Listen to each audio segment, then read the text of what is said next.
Hi, my name is Kev from TDN. Today we're going to be reviewing the new edge pliers. These are made for Anson by B&D Tools.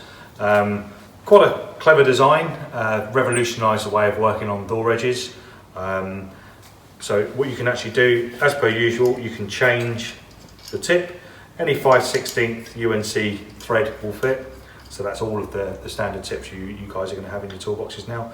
Everything's adjustable here, so you can take up the slack on the feet, so you can have something that's maybe working, you've got the tool slightly kinked to one side if need be, front edges of bonnets, etc.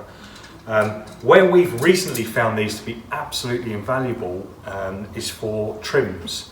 So if you're doing hail and you have a hail damaged roof trim, where usually you'd have to try and set up some sort of a tool to lever off whilst trying to get a decent reflection, what this enables us to do now, we can hold the trim in here, pick the trim up nicely, and with one hand actually repair the dents in these trims. So we've saved a lot of trims just recently on some recent hailstorms.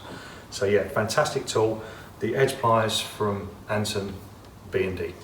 Please visit www.tdntools.com, or why not subscribe to our YouTube channel to see many more reviews like this of latest tools.